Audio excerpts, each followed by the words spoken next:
The body of a 19-year-old girl was found in her own room. Investigators started looking into the case and quickly found some troubling facts. However, they were unable to solve the case for a few years until the truth came out.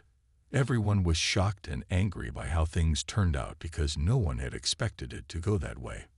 Hi and welcome back to our channel. If you are new here, please consider subscribing, as it helps us motivate to create more intriguing content for you. Let's have a look at the most disturbing story of a beauty queen, Nona Dirksmeyer. Nona Dirksmeyer was born in Russellville, Arkansas, on December 26, 1985. She had one sister and 4 brothers. Nona's father died when she was 10 years old. This event was a tragedy for the whole family, but they were about to get an even worse shock.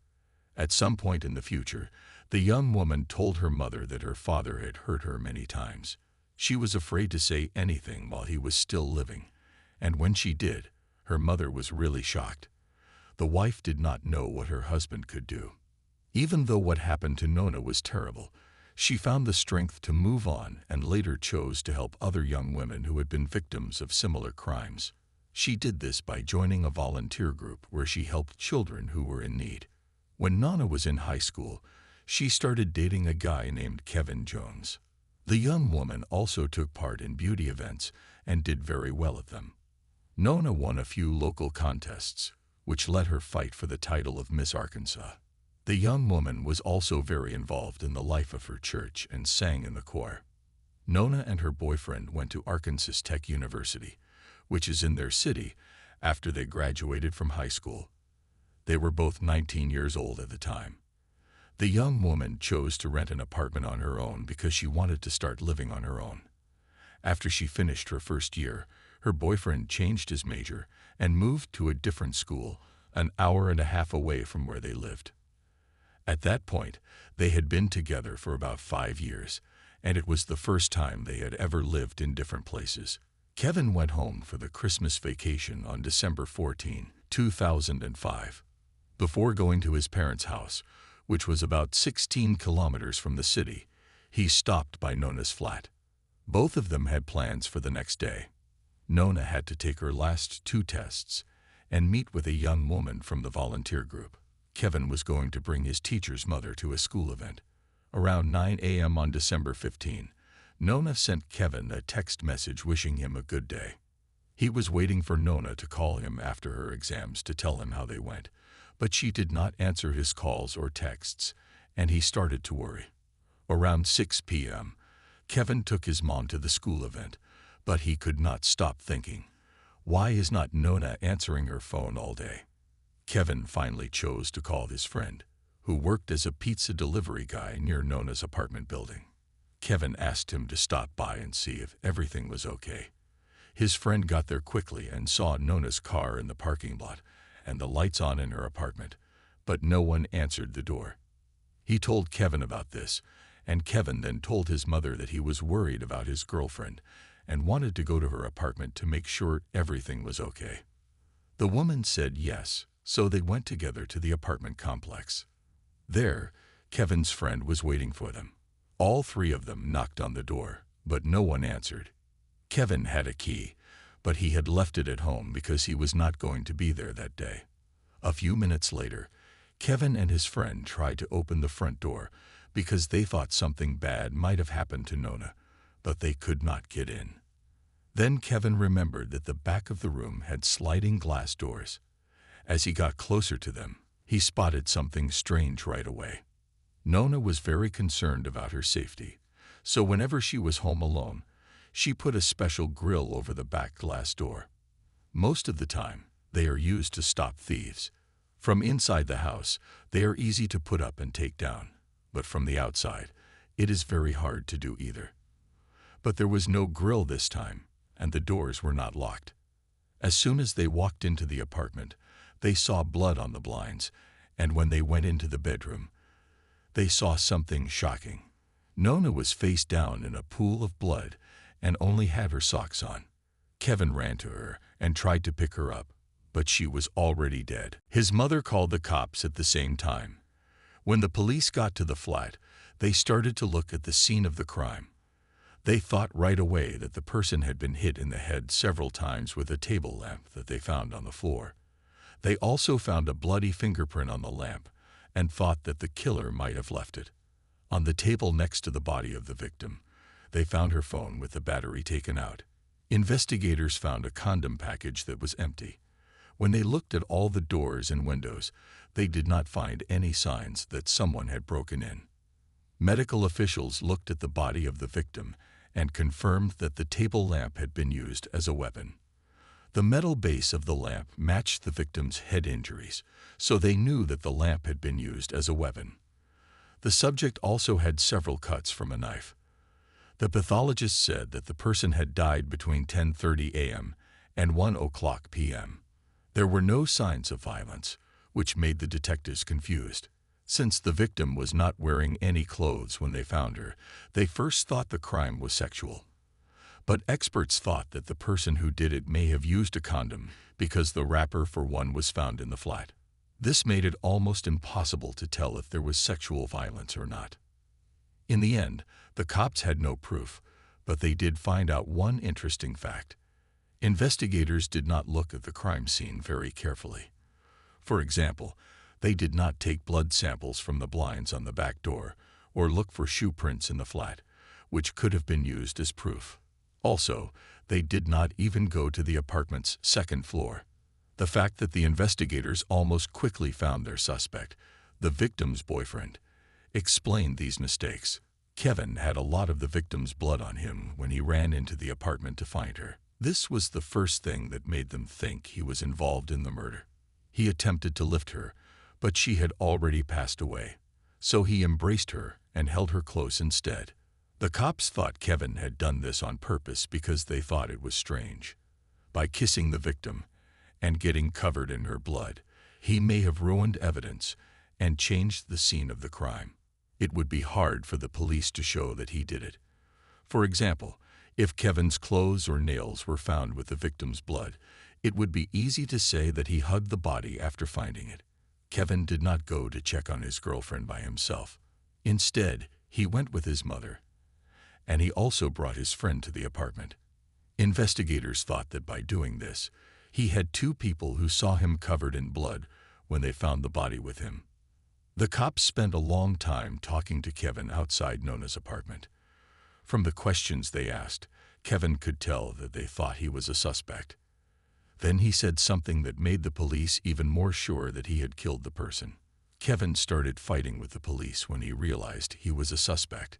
He said that he always watches Law and Order and knows that they are trying to make him look guilty. The cops also thought these words were strange. They also found out that the only people who had the key to Nona's room were her girlfriend, her mother, and Kevin. Since there were no signs of a break-in, they thought that the guy must have used his copy of the key to get in. Kevin was taken to the police station, where he was questioned for hours. He told what happened that day from his point of view, and said he had nothing to do with the killings. In turn, detectives accused him of doing this and tried to get him to admit it. During the questioning, the cops found out something else that seemed strange. After trying to call his lover several times around 4 p.m., Kevin sent her a message that said, "Are you alive?" At that time, Nona was already dead, so the investigators found this strange.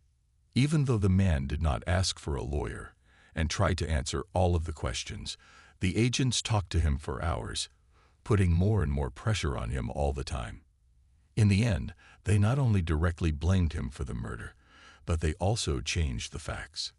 Detectives told him more than once that there was no way to dispute the proof against him, and that the only way to get out of his situation would be to admit to everything. Kevin got up and started punching the back of the chair when the cops left the room and left him alone. For the police, this was just another sign that the young man was violent and could kill someone. But in fact, the police did not have any proof that Kevin was behind the murder. Medical experts found that Nona had tried to fight off her attacker, so there should have been bruises and cuts on Kevin's body, but there were not any.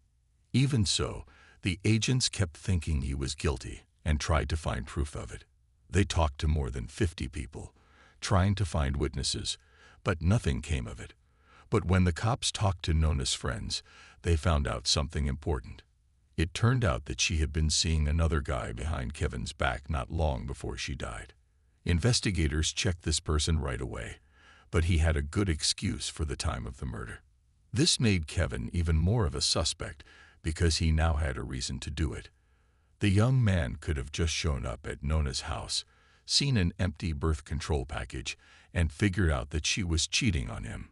He could have killed her in a fit of rage, then run away and thought of a way to dodge responsibility. This version made sense given the nature of the victim's injuries. She was killed in a very cruel way, which usually means that the killer had a strong personal grudge against the victim. Kevin decided to take a polygraph test a few days later. The operator decided that the young man gave a lot of false answers, and one of the detectives said that this was the worst result on a polygraph in his 28-year career. But there is one thing to keep in mind. The person who read the device was not a qualified expert. He was just a regular police officer who had not had the training he needed to use this gadget. But the cops did not care about this. After the questioning, they tried again to force Kevin to say what he knew. They said that everyone who knew and cared about him already knew that he had killed Nona. The cops did tell everyone that Kevin was almost certainly guilty and that he would be arrested soon. They told the victim's parents that he was the one who killed their daughter, but they did not believe it until the end. The day before the funeral, there was to be a farewell service at the church. Kevin had been helping to plan it since early in the morning. Later, the police called him back in to talk to him again. They said they would let him go before the ceremony started. Kevin ended up staying at the police station for 7 hours and missing the event. Nobody there knew he was being questioned, so people thought Kevin did not show up because he felt bad about what had happened. Investigators had already told Nona's parents that he was involved in the murder, so they did not even want him to come to the funeral. But Kevin came anyway and sat far from her family. By that time, experts had finished looking at the evidence from the victim's apartment that the cops had taken. When they looked at the light bulb in the desk lamp, they found Kevin's print on it. It was stained with Nona's blood, which meant it could only have been made during or after the murder. This was the only proof the investigators had, but they kept digging under Kevin for a few more months in the hopes of finding more. They could not do that, so on March 31, 2006, they chose to try to get a conviction with the evidence they had. The police picked up the young man and charged him with murder. At the time, a lot of people still thought he was guilty. So Kevin's lawyers first asked for a change of site to another district. They were worried that the jurors might already have a bad opinion of their client and find them guilty even though there was not enough proof. The judge agreed, and the hearing started in a different city. The defense called a witness who gave Kevin a good reason for not being there. That morning, a plumber went to his folks' house and saw him there around 10:30 a.m. The prosecution said Kevin could have gone to Nona's house and killed her because medical experts said she died between 10:30 a.m. and 12:30 p.m. and 1 p.m. They also told an interesting fact. Kevin's phone had been off between 10:30 a.m. and 1:30 p.m. and 12 p.m. The death of the victim happened during this time period.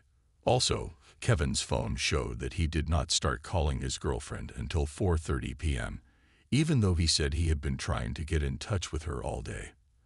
At that time, though, the young man might have meant both calls and texts. Lawyers brought in 2 more witnesses whose statements ruled out Kevin as a possible murderer. One of them was Kevin's grandma. She said that on that day, she saw her grandson near the gas station and gave him some money so he could get a snack at a cafe. Between 12:30 and 1 o'clock, another person saw the man close to the restaurant, and the place's cameras caught him eating lunch there. So, the young man could not have killed the person and gone back in time to do it.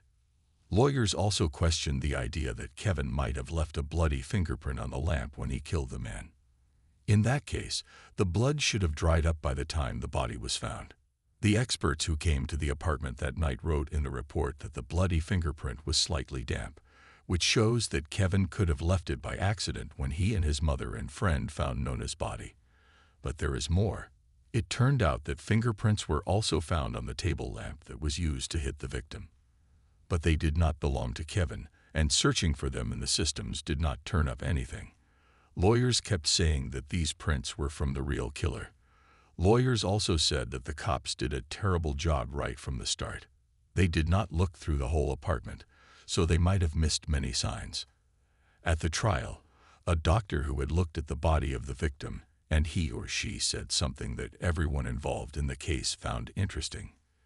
He figured out that after the victim died, her body lay on her back for a while before being turned over.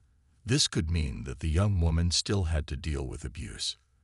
The expert said that he did not find any clear signs of this, but he also said that he could not say that it could not happen. Last, the lawyers showed the big ace in the hole. The official statement from the prosecutor says that there were no fingerprints or DNA found on the empty contraceptive package that was found next to the body of the victim. But the lawyers asked for a new test, and this time the experts found DNA that was from a man. The research showed that it did not belong to Kevin, and checking it against the databases did not turn up anything. The trial went on for more than a year, but in July 2007, the jurors made a decision. They found Kevin not guilty of killing Nona because they did not have enough proof. This was a surprise for the victim's family, who had thought he was the killer from the beginning. They still thought Kevin was to blame for her death, even though he had now gotten away with it. Even though their client was found not guilty, the lawyers said they would keep working on the case and find the real killer. No one thought the cops would finally do their job right, since they were so focused on Kevin.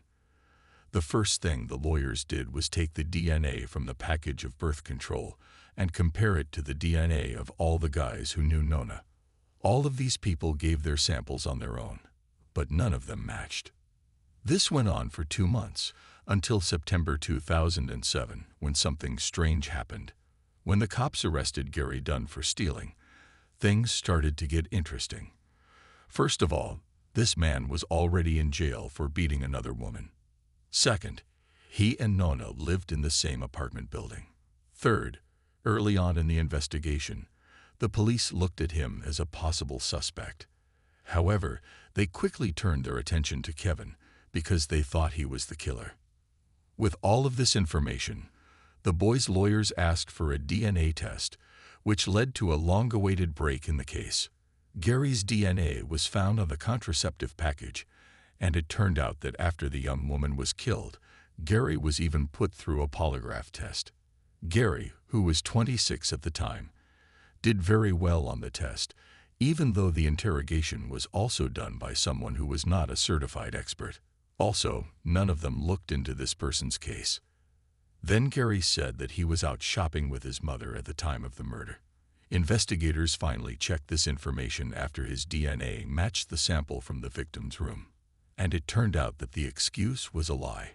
Gary did go shopping with his mother, but not on the day of the murder. The receipts show that they went shopping 2 days before the murder. Gary even showed the cops those receipts, but they did not care about such important facts. They saw that the dates on the checks did not match up with the day the murder happened. In the end, experts compared his fingerprints to those found on a table lamp and found that they were the same. But there was a big problem here. Fingerprints and DNA were similar, but not exactly the same.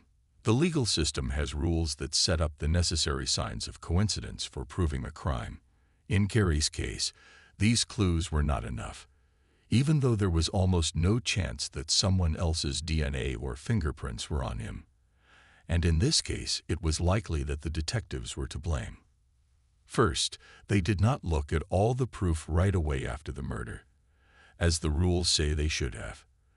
A year after the murder, the DNA samples might have changed a little bit because they were not properly looked at. Second, because they did not search the whole apartment, the cops could have missed many other clues. When the police got all this information, they immediately arrested Gary and accused him of killing Nona. At the time of her death, the man was free from prison. In 2002, He struck a woman who was running in the park, knocked her down, and started beating her while telling her he was going to kill her. She was able to get away, and she ran to her car. At the same time, Gary ran away, but it did not take long to find him. The man went to jail for 19 months, and then he got out early. His DNA sample was not put into the database, which is interesting. Gary's hearing started in April 2010, and everyone was looking forward to a lot of interesting things. His own wife testified against him, saying that he was mean and dangerous. Gary often hit her with his hand, and the woman was scared for her life, so she did not want to leave him. But the most interesting thing was that a few weeks before the victim died, she saw her husband spying on Nona through the window of Nona's apartment. The prosecutors thought that the man had planned the attack because of this. Gary had a history of crimes, so it was clear he was violent. Since Nona lived just a few meters away, he may have been keeping a close eye on her. On December 15, he chose to do something. He supposedly knocked on her apartment door and went inside under a lie. Once he was inside, he took the table lamp and hit her several times before beating her to death. Because Gary used birth control, doctors could not say for sure if the victim had been sexually abused, but all the signs went in that direction. Gary's lawyers said he was not involved, but he did not have a good reason why he wasn't, so they tried to put the blame on Kevin. Lawyers say that Kevin killed the young woman when he found out she was cheating on him. Kevin had to go to court and listen as they tried to make him look like the real bad guy. Unfortunately, the prosecution could not use Gary's fingerprints or DNA as proof, even though the match was almost impossible to deny. Because of this, the jurors could not agree on a verdict, so the trial was called a mistrial. She told her that the man had struck her and that she had just barely gotten away.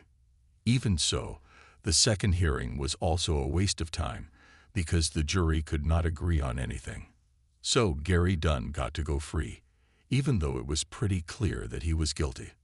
But a few years later, he did do something that got him sent to jail. Gary broke the law twice in one day when he was 39 years old in 2018.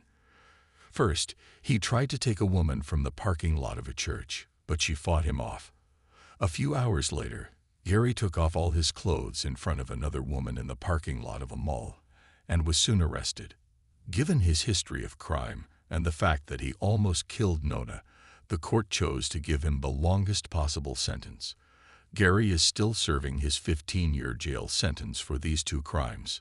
Gary has the right to ask for early release, but it is not likely that the officials will let him. Also, they could charge him for killing Nona for the third time, but they are not in a hurry to do so. The new trial is very likely to end the same way as the last two, so investigators are trying to find more proof and build a stronger case against Gary. Kevin, on the other hand, went to law school after everything that happened. In 2011, he sued 2 police officers from Russellville and Gary Dunn. He said they were trying to put the blame for someone else's crime on him by ignoring many signs and not doing their job right. Kevin found out while getting ready for the trial that Gary's polygraph test results also showed that he had lied, but detectives still did not think of him as a suspect. Due to the statute of limitations, his case had to be thrown out. So the police officers who were careless and let the real killer go free for years did not get in trouble for it. And maybe in a few years, they will not get in trouble for the fact that Nona's friends and family thought Kevin was the killer for years. Her parents stopped believing this just a few years ago and got back in touch with him. What do you think of this case? Let us know in the comment section below. And don't forget to like and subscribe to our channel for more stories like this. Thank you.